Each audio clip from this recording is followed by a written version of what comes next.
But as we get the economy back on its feet, we need to do the hard work of building back better for good, for not just for a while, but for good. Not just the short term, but for good. That's why I proposed the American Jobs Plan on Wednesday in Pittsburgh. It's an 8-year program that invites, and let me put it another way. I've heard from everybody all across the country about the need for infrastructure. How many times have we heard this is Infrastructure Week the last 4 years? About every second week was Infrastructure Week, but no infrastructure was built. Well, this is an 8-year program that invests in our roads, our bridges, broadband, airports, ports, and fixing our water systems.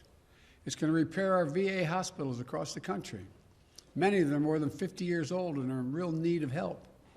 It will invest in research and development to outcompete China and the rest of the world.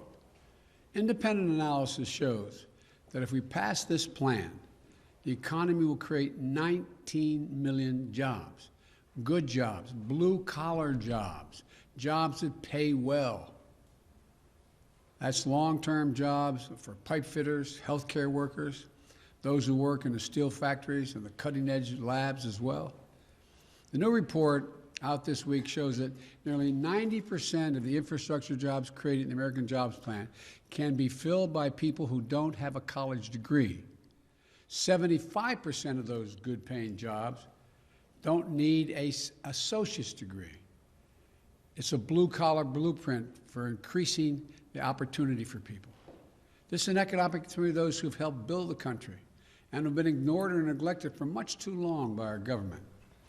It's a once-in-a-generation investment in our economic future, a chance to win the future, paid for by asking big corporations, many of which do not pay any taxes at all, just to begin to pay their fair share. And it won't raise a penny tax on a family making less than $400,000 a year.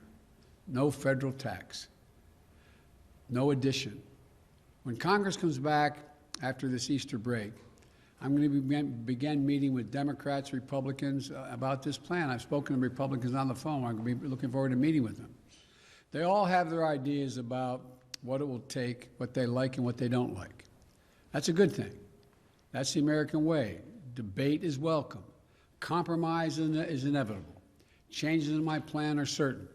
But inaction is not an option. The American people have been promised action and infrastructure for decades.